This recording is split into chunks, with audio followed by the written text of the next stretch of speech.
Hello students, आज का जो टॉपिक हमारा रहेगा ज़ीरोथ लॉ ऑफ थर्मोडायनामिक्स।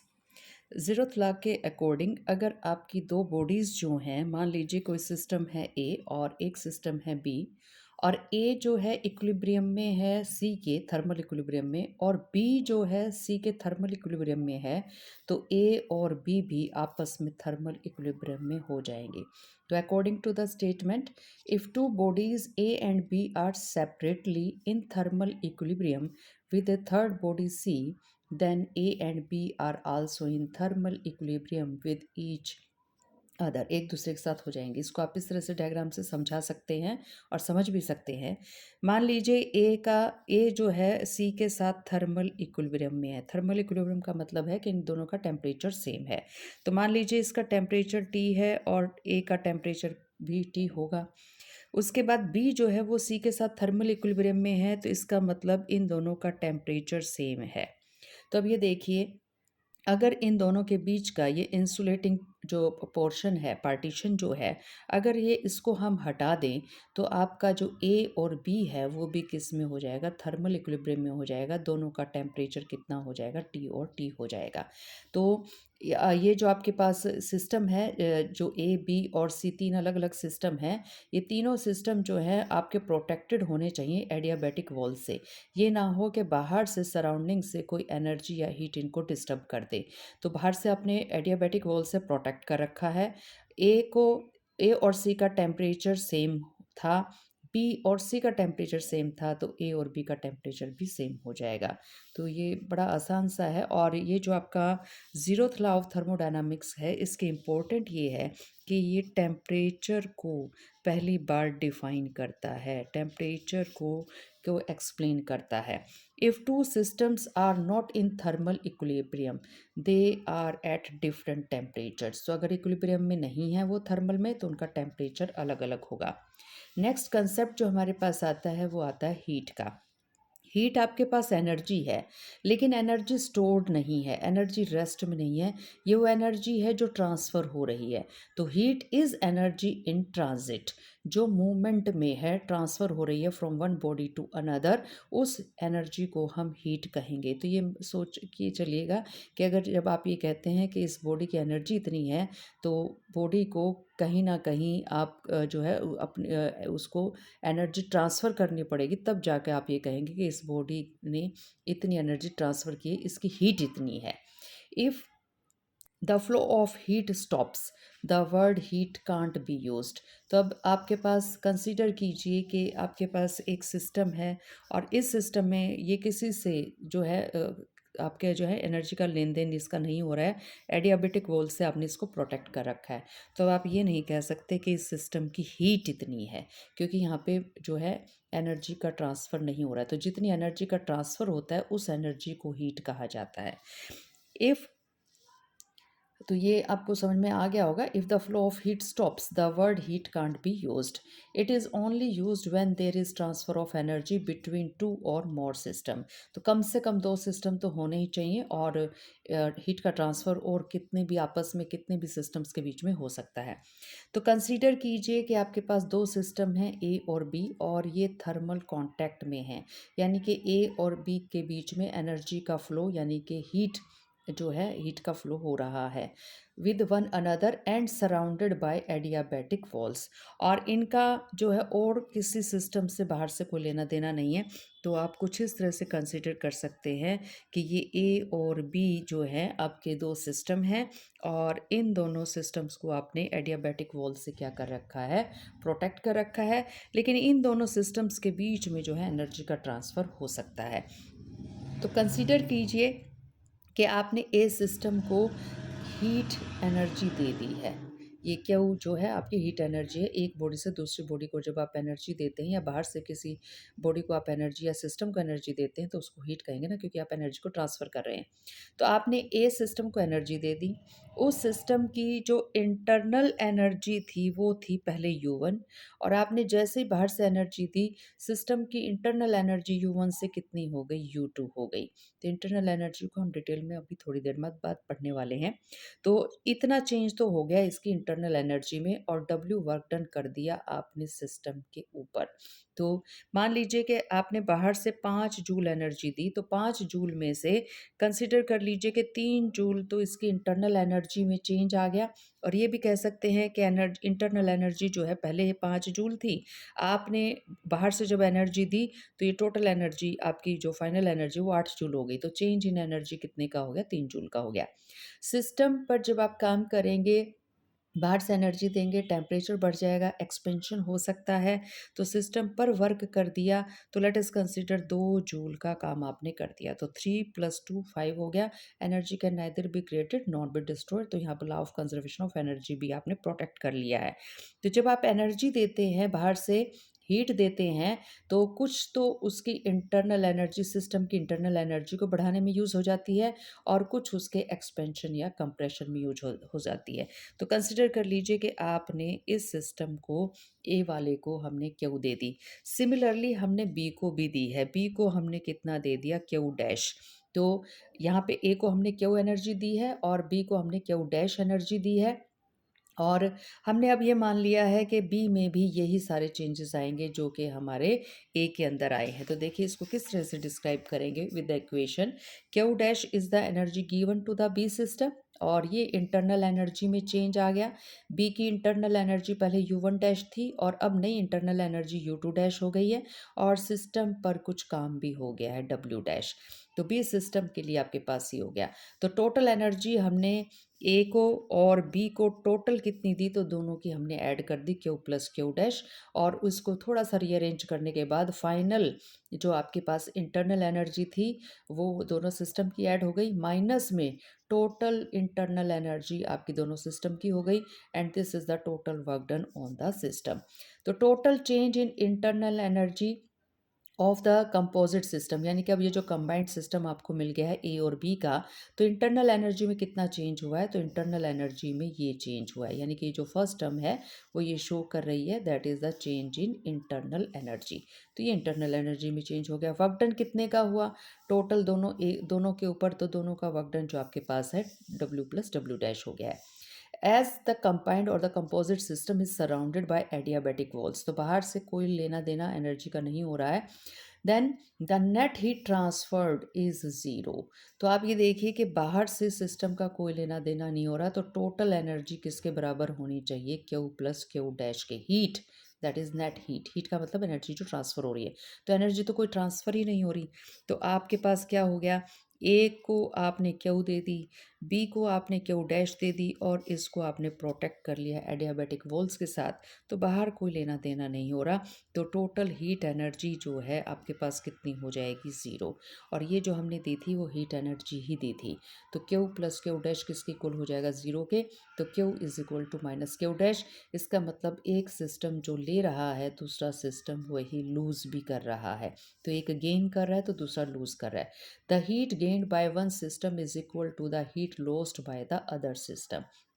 तो ये आपका प्रिंसिपल है कि एक सिस्टम ने जितनी हीट ली दूसरे सिस्टम ने उतनी हीट जो है वो लूज़ भी की है। तो आपके यहाँ पे जो एनर्जी का ट्रांसफ़र होता है, मान लीजिए कि ये इसकी 2 जूल जो है हीट कम हो रही है, तो ये 2 जूल क्या कर लेगा, आपका गेन कर लेगा, तो एक लूज़ करेगा, एक जो है गेन कर लेगा। तो यहाँ पर नेक्स्ट जो हमारा कंसेप्ट रहेगा वो रहेगा वर्क का। A system can be taken from state A to B by many ways. तो यहाँ पे देखिए क्या बात, किस चीज़ की बात कर रहे हैं हम, कौन से सिस्टम की बात कर रहे हैं, तो लेट अस कंसीडर कि मेरे पास हाइड्रोजन गैस है, और हाइड्रोजन गैस के मैंने 3 मोल लिए हैं, गैस फॉर्म में है, फेज़ जो है गैस ली है, जो उसका प्रेशर है वो 5 बार है, और जो टेम्परेचर है वो हमने 100 डिग्री सेंटीग्रेड ले लिया है। तो ये आपके पास जो है, मान लीजिए कि ये इनिशियल स्टेट है, इसको लेट अस कंसीडर ए कह दीजिए, और ये आपके पास फाइनल स्टेट है। तो ये आपके पास मोल तो वही के वही रहेंगे, 3H2 ही रहा आपके पास, गैसियस फॉर्म में ही मान रहे हैं हम, फेज चेंज नहीं मान रहे। जो प्रेशर है वो चेंज हो गया है, 1 बार हो गया है, 5 बार से 1 बार हो गया है, और जो आपका टेम्परेचर है वो 100 डिग्री से कितना हो गया है, 50 डिग्री सेंटीग्रेड हो गया है। तो अब ये देखिएगा ए से बी तक जाने के, ए कौन थी आपकी इनिशियल स्टेट थी, this is your initial state. तो यहाँ पर ये आपके पास ए है। ए का जो टेम्परेचर था वो कितना था, 100 डिग्री है, तो 100 डिग्री पे ही दिखाया हमने। तो ये हम डिग्री सेंटीग्रेड में ले रहे हैं एक्स एक्सिस के अलोंग टेम्परेचर एक्सिस। और बी का जो हमारा टेम्परेचर था वो कितना है, 50 है। 50 डिग्री सेंटीग्रेड हमने यहाँ पे ले लिया है। 50 के कॉरस्पॉन्डिंग जो जो प्रेशर था वो कितना था आपका, 1 बार था, तो हमने 1 बार ही दिखाया है। तो ये आप इस तरह से आप जानते हैं कि ग्राफ के ऊपर आपको 2 पॉइंट्स मिल गए हैं। ग्राफ में आपको 2 पॉइंट्स मिल गए, लेकिन ए से बी जाने के यहाँ पर इनफाइनाइट नंबर ऑफ वेज हैं। आप ए से बी इस रास्ते से भी जा सकते हैं। स्टार्टिंग में आपने क्या देखा कि प्रेशर क्या रहा आपका, कांस्टेंट रहा, और उसके बाद वॉल्यूम आपके जो टेम्परेचर है वो आपका कांस्टेंट रहा। तो जब प्रेशर कांस्टेंट रहता है तो आइसोबारिक प्रोसेस है, और जब टेम्परेचर कांस्टेंट रहता है तो आइसोथर्मल प्रोसेस है। यहाँ पे क्या हो रहा है, यहाँ पे पहले टेम्परेचर कांस्टेंट रह रहा है। अगर आप सेकंड वे से यानी दूसरे पाथ से आते हैं तो ए से यहाँ पे आने में पहले आपका क्या हो रहा है, टेम्परेचर कांस्टेंट रह रहा है। उसके बाद यहाँ से यहाँ आने में क्या हो रहा है, आपका प्रेशर कांस्टेंट रह रहा है। नेक्स्ट थर्ड पाथ आपका ये भी हो सकता है। तो जब हम 3 अलग अलग पाथ्स देखते हैं, इनका वर्क डन अलग अलग से निकालते हैं, तो आपको अलग अलग 3 तरह के वर्क डन आपको यहाँ पे मिलने वाले हैं। इसी को अब आगे हम स्टडी करेंगे। तो यहाँ जो वर्क डन है, सीधा आप ये नहीं कह सकते एफ इंटू में डिस्प्लेसमेंट, क्योंकि डिस्प्लेसमेंट तो क्या होता है आपका, इनिशियल और फाइनल पोजीशन के बीच का डिस्टेंस होता है, the smaller distance between the 2 points. लेकिन यहाँ पे जो आपका ये एक्स है वो किसके ऊपर डिपेंड करता है, पाथ के ऊपर डिपेंड करता है, तो उसी से आपका वर्क डन जो है वो चेंज हो जाएगा। तो यहाँ पे हमने क्या देखा, there are infinite number of paths, to find out the work we have to define. पहली बात तो हमें इनिशियल स्टेट का पता होना चाहिए, ये हमारी इनिशियल स्टेट थी। उसके बाद हमें फाइनल स्टेट का पता होना चाहिए, ये हमारी फाइनल स्टेट थी। उसके बाद हमें पाथ भी पता होना चाहिए, तभी आप वर्क डन निकाल पाएंगे। अदरवाइज़ आप तो ये पाथ है, ये भी पाथ है, आप कोई भी पाथ दुनिया जहान के पाथ ले सकते हैं। तो अगर आपको पाथ का नहीं पता, बेशक आपको इनिशियल और फाइनल स्टेट का पता हो, पाथ का नहीं पता, तो आप वर्क नहीं निकाल पाएंगे। तो थर्मोडायनामिक्स के अंदर that is a important concept कि जो आपका वर्क डन है वो किसके ऊपर डिपेंड करता है, वो पाथ के ऊपर डिपेंड करता है। तो कंसीडर कीजिए कि एक पोजीशन, एक सिस्टम है जिसका प्रेशर P1 V1 था पहले, और थोड़ी देर के बाद उसका जो प्रेशर है P2 हो गया और वॉल्यूम कितना हो गया, V2 हो गया। तो हमने ये मान लिया ये ए स्टेट है और ये बी स्टेट है, और हमने यहाँ पे ये देख लिया कि हमारे पास 3 पाथ हैं। तो यहाँ पे हमने सबसे पहले जो है हमने पाथ जो लिया है वो कंसिडर कर लिया, let us consider this is our first path, ये हमारा फर्स्ट पाथ है। इसको हमने मान लिया हमारा सेकंड पाथ, और इसको मान लिया हमने हमारा थर्ड पाथ। तो फर्स्ट पाथ का देखिएगा कि वर्क डन कैसे निकालेंगे। वर्क डन जो है, जब गैसेस जो आप सिस्टम कंसिडर करते हैं तो वर्क दिया जाता है प्रेशर इनटू वॉल्यूम से। तो ये प्रेशर इनटू वॉल्यूम कैसे आ गई, इसको अभी थोड़ी देर के बाद हम डिस्कस करेंगे। तो work done for the first path, और फर्स्ट पाथ हमारा कौन सा था, ये वाला पाथ था। तो यहाँ पे वॉल्यूम चला गया V1 से V2। तो आपका जो वर्क डन आता है, वर्क डन आता है कि ये जो आपका ग्राफ आया है, इस ग्राफ यानी कि P और V का जो ग्राफ आया है, जिसको इंडिकेटर डायग्राम भी कहते हैं, ये जो P और V का ग्राफ आया है ये आपके पास इंडिकेटर डायग्राम भी कहलाता है। तो लेट अस कंसीडर ये आपके पास ग्राफ आ गया, क्योंकि पहले वाला पाथ आपने ये वाला लिया है। तो इसके नीचे परपेंडिकुलर ड्रॉप कर दीजिए, ये जितना भी एरिया आया है ये सारा का सारा एरिया क्या कहलाएगा, आपका वर्क डन कहलाएगा। ये ध्यान रखिएगा, इंडिकेटर पीवी डायग्राम जो आपका इंडिकेटर ग्राफ है वो आपका जो एरिया है इंडिकेटर ग्राफ का, पीवी ग्राफ का, वो आपको वर्क डन दे जाता है। उसके बाद हमारे पास, तो ये हमारे पास एरिया आ गया ABFE। तो ये देखिएगा ABEF कह दीजिए, FE कह दीजिए, ये पूरा का पूरा शेडेड पोर्शन आपको मिल गया है। उसके बाद देखिएगा, अगर आपने पाथ ले लिया ADB वाला, यानी कि ADB वाला, तो अब ये देखिए ग्राफ आपका ये बना है। तो ग्राफ अगर आपका ये बना है तो अब की बार आपका ये आएगा area, this is the area DBFE। तो ये हो गया आपका DBFE। F E. तो ये पोर्शन देखिए पहले ज़्यादा आ रहा था, ये वाला कर्व, ये वाला एरिया भी आ रहा था, और अब वर्क डन कम हो गया है। नेक्स्ट हमने ले लिया last path A C B, यानी कि हमने ये मान लिया कि यहाँ से आ रहा है सिस्टम। अगर सिस्टम यहाँ से आ रहा है तो इस ग्राफ के अंदर तो ये पूरा का पूरा एरिया आ जाएगा। तो अब ये देखिएगा वर्क डन आपका फिर चेंज हो गया है। आपके 3 पाथ के लिए वर्क डन भी क्या आया है, अलग अलग आया है। The work done depends on the path of the process when the system goes from one thermodynamic state to another। तो ये किसके ऊपर डिपेंड करता है, पाथ के ऊपर डिपेंड करता है, थर्मोडायनामिक्स के अंदर वर्क डन। तो आपका अगर वर्क डन पाथ के ऊपर डिपेंड करता है तो यहाँ पे हम एक छोटा सा क्रॉस लगा देते हैं, जिसका मतलब है जो वर्क है वो पाथ डिपेंडेंट है।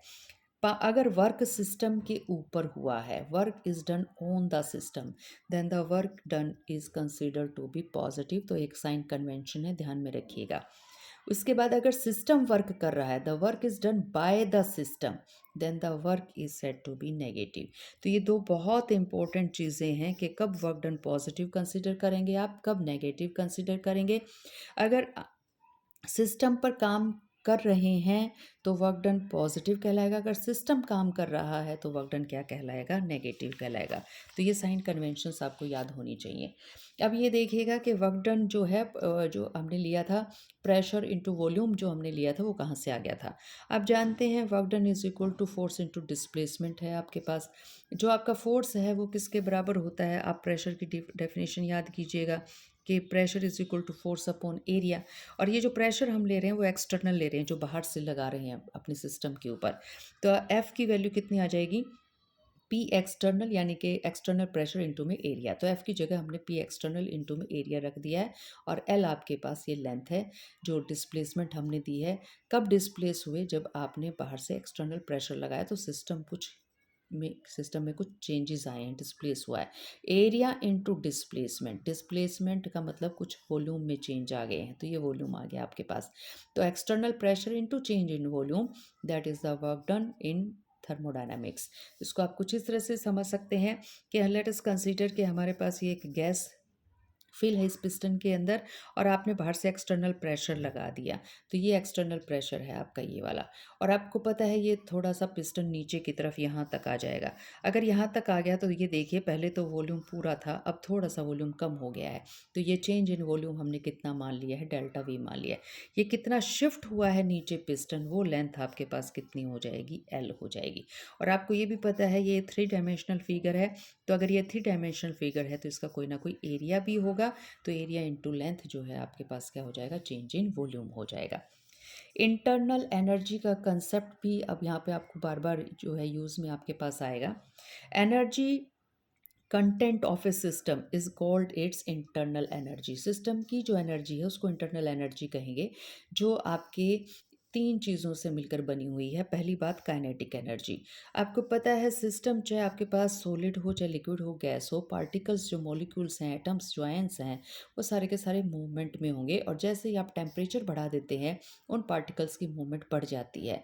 और मोशन की एनर्जी जो होती है वो किसकी वजह से होती है, काइनेटिक एनर्जी की वजह से। तो आप सिस्टम की पहले काइनेटिक एनर्जी लेंगे। सेकंड है पोटेंशियल एनर्जी। सिस्टम जो आपके पास है, गैस हो चाहे आपके पास लिक्विड हो चाहे आपके पास सॉलिड हो, पार्टिकल के बीच में इंटरमॉलिक्यूलर फोर्सेस, अट्रैक्शन और रिपल्शन होगा ही होगा। और इन पार्टिकल को सेपरेट करने के लिए आपको एक फोर्स की ज़रूरत पड़ती ही पड़ती है, और पार्टिकल को सेपरेट करने के लिए एनर्जी की ज़रूरत पड़ेगी। तो ये जो है आपके पास पोटेंशियल एनर्जी है वो होती है due to intermolecular forces which depends on the separation between the molecules.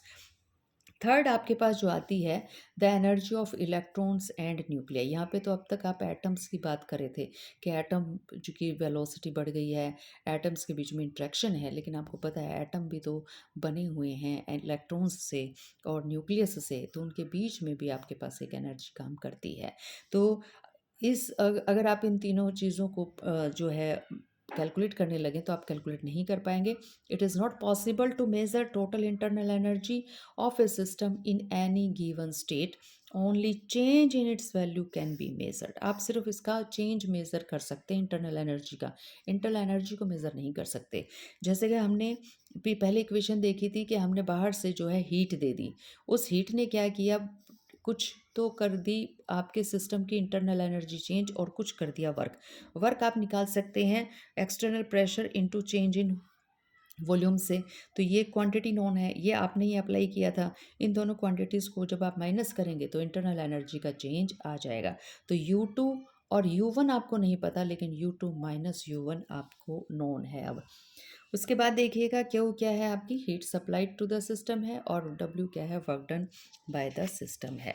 तो नेक्स्ट जो है, थोड़ा सा हम इंटरनल एनर्जी के बारे में और स्टडी करेंगे कि रियल गैसेस का क्या केस होगा और जो है आपकी आइडियल गैसेस का क्या केस होगा। Internal energy of a perfect gas का मतलब आइडियल गैस जिसके पार्टिकल्स के बीच में किसी तरह की भी इंट्रैक्शन नहीं होती। Only depend upon temperature. अब इंट्रैक्शन नहीं है तो पोटेंशियल एनर्जी तो सोचिएगा क्या होगी, पोटेंशियल एनर्जी तो ज़ीरो हो जाएगी, क्योंकि इंट्रैक्शन की वजह से ही पोटेंशियल एनर्जी होती है। तो यहाँ पे जो पार्टिकल हैं, जैसे ही आप टेम्परेचर देंगे मोशन बढ़ जाएगी, और मोशन जिस की एनर्जी की वजह से होता है वो होती है काइनेटिक एनर्जी। तो इंटरनल एनर्जी परफेक्ट गैस के केस में जो है वो सिर्फ किसकी वजह से होती है, टेम्परेचर की वजह से, या फिर आप कह सकते हैं kinetic energy. Whereas for real gas it is a function of both temperature and volume. तो वॉल्यूम, क्योंकि आप जानते हैं रियल गैस के अंदर आप टेम्परेचर बढ़ाते हैं तो मोशन बढ़ जाती है, और आपको ये भी पता है टेम्परेचर बढ़ाने से वॉल्यूम भी उनका बढ़ जाएगा। तो यहाँ पे रियल गैसेस के केस में जो इंटरनल एनर्जी है, ये यू जो है इंटरनल एनर्जी को इंडिकेट करता है। ये फंक्शन है किसका, टेम्परेचर का और वॉल्यूम का। और अगर आप आइडियल गैसेस के केस में देखें, आइडियल गैसेस के केस में आपकी इंटरनल एनर्जी सिर्फ किसका फंक्शन है, आपके टेम्परेचर का है, वॉल्यूम का नहीं है। For perfect gas internal energy is proportional to that is your temperature. और यहाँ पर प्रोपोर्शनलिटी का साइन अगर आप हटा देंगे तो एक कांस्टेंट आ जाएगा, और ये कांस्टेंट क्या है आपके पास, बोल्ट्जमैन कांस्टेंट। तो ये ध्यान में रखिएगा, परफेक्ट गैस के केस में इंटरनल एनर्जी प्रोपोर्शनल होती है KT के। Internal energy of a perfect gas is independent of its volume. तो इंटरनल एनर्जी सिर्फ किसके ऊपर डिपेंड करती है, परफेक्ट गैस के केस में, आइडियल गैस के केस में सिर्फ टेम्परेचर पर। तो अब आ जाइए रियल गैसेस के केस में। रियल गैस के केस में इंटरनल एनर्जी सम है काइनेटिक एनर्जी का और पोटेंशियल एनर्जी का, क्योंकि मॉलिक्यूल्स के बीच में म्यूचुअल फोर्सेस ऑफ अट्रैक्शन भी हैं, which further depends on the intermolecular distance and दस अ फंक्शन ऑफ वॉल्यूम। अब ये जो आपकी इंटरमोलिकुलर फोर्सेस हैं, आपको पता है डिस्टेंस अगर बढ़ा दिया तो फोर्सेस कम हो जाएंगी, डिस्टेंस अगर कम कर दिया तो फोर्सेस बढ़ जाती हैं। तो किसके ऊपर डिपेंड कर गए, वॉल्यूम के ऊपर। तो रियल गैसेस के केस में जो आपकी इंटरनल एनर्जी है वो फंक्शन होगी टेम्परेचर का भी और वॉल्यूम का भी। Internal energy is a function of both the temperature and volume in case of real gases. तो इसको आप इस तरह से लिख सकते हैं, U is a function of T and V, where T is temperature and V is volume। तो अगर आपको चेंज पता लगाना हो इंटरनल एनर्जी में, तो आपको पता है या तो T चेंज होगा या फिर V चेंज होगा। तो हमने यहाँ पे देख लिया कि change in internal energy is equal to partial differentiation of internal energy with respect to temperature when there is a change of temperature, और partial differentiation of internal energy with respect to volume when the temperature is constant and the change in volume is dV। ये जो हमारी term है change of internal energy with temperature, इसी को हम नाम देते हैं हीट कैपेसिटी। तो आगे आप जब स्पेसिफिक हीट का टॉपिक पढ़ेंगे तो वहाँ पे आपको हीट कैपेसिटी पढ़ने को मिलेगी। तो ये इसको आप इस तरह से एक्सप्लेन कर सकते हैं। उसके बाद जो हमने पढ़ा है तो उससे रिलेटेड कुछ जो है देख लेते हैं। यहाँ पे आपके कंसेप्चुअल क्वेश्चंस, और देखते हैं कितना ध्यान से आप पढ़ते हैं। Why is zeroth law considered the basis of thermometry. Thermometry का जो बेसिस क्यों कंसिडर किया जाता है, क्योंकि ये ये जो है वो टेम्परेचर को डिफाइन करता है, जो आपका जीरोथ लॉ है। Differentiate between diathermic and adiabatic wall. Diathermic के अंदर हीट का फ्लो तो हो जाएगा, एनर्जी का फ्लो तो हो जाएगा, लेकिन मास का नहीं होगा। एडियाबैटिक के अंदर ना मास का होगा ना एनर्जी का होगा। तो ये आपका फुल प्रूफ है। Can heat be stored in a body? No, क्योंकि हीट की डेफिनेशन में ही आता है एनर्जी इन ट्रांसफर फॉर्म। तो आप स्टोर तो कर ही नहीं सकते। What happens to heat transfer Q in a composite system surrounded by adiabatic walls. तो क्या होगा अगर आपने कंपोजिट सिस्टम में क्यू हीट ट्रांसफ़र हुई है, तो आपको पता है Q should be equal to zero, और जो दूसरे में ट्रांसफ़र हुई है उसको कंसिडर कर लीजिए क्यू डैश। तो इसका मतलब एक सिस्टम ने जितना गेन किया है उतने उतना दूसरे सिस्टम ने क्या कर दिया है, लूज़ कर दिया है। तो यहाँ पे loss of the heat from one system is equal to the gain of the heat of another system. Why is work called a path function? Because the work changes if the path taken from one phase to another या one state of a thermodynamic system to another system changes. अगर आपने path change कर दिया, process change कर दिया, तो work भी change हो जाएगा। If system A and B are not in thermal equilibrium, what can be said about their temperature? ये थर्मल इक्विलिब्रियम में नहीं है, तो इनका टेम्परेचर डिफरेंट होगा। In expression, Q is equal to U2 minus U1 plus W. What does U2 minus U1 represents? Is it represent the change in internal energy? What is the indicator diagram? The graph or the diagram in between pressure and volume is known as indicator diagram. ये कई बार आपको conceptual problems के अंदर, क्योंकि आता सब कुछ आपके सिलेबस में से ही है, ये छोटी छोटी चीज़ें ही आती हैं, ज़्यादा बड़ी चीज़ तो आपसे कोई पूछता भी नहीं है।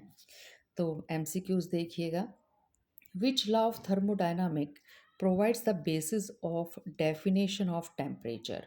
तो टेम्परेचर की डेफिनेशन कौन से लॉ ने दी है? ऑप्शन है first law, second law, zeroth law, third law. तो बताइएगा कौन सा ऑप्शन आपकी नज़रों में सही है। उसके बाद है heat is technically defined as. तो फर्स्ट ऑप्शन है energy stored in a body, second option है a state variable, third option है energy in transmit, and third last option है डी इंटरनल एनर्जी। तो कौन सा ऑप्शन आपका सही रहेगा? उसके बाद देखिएगा थर्ड क्वेश्चन आपके पास है, in a PV indicator diagram the work done by the system is represented by. तो वर्क डन कैसे रिप्रेजेंट करेंगे आप इंडिकेटर डायग्राम से? फर्स्ट ऑप्शन है आपके पास slope of the curve, second option है area under the curve, third option है इंटरसेक्शन विद वाई एक्सिस, और फोर्थ ऑप्शन है टोटल इंटरनल एनर्जी। फोर्थ हमारे पास जो क्वेश्चन है, why is work considered a path dependent function? क्यों consider किया जाता है वर्क को पाथ डिपेंडेंट फंक्शन थर्मोडायनामिक्स के अंदर? फर्स्ट ऑप्शन है because it depends only on the initial and final state, second option है because it is an intensive property, third option है because area under PV curve changes depending on process taken, fourth option है because it is independent of pressure. Next जो हमारे पास question है वो है, when two systems A and B are in thermal contact with a composite system surrounding by adiabatic walls, the net heat transfer Q plus Q dash is, first option है positive, second option है negative, third option है zero, और fourth option है equal to work done. Last question है which statement is true for isothermal process? Process isothermal है, अगर process isothermal है it means temperature remains constant. तो temperature को यहाँ पे भी कांस्टेंट रखना है और टेम्परेचर को आपने यहाँ पे भी कांस्टेंट रखना है।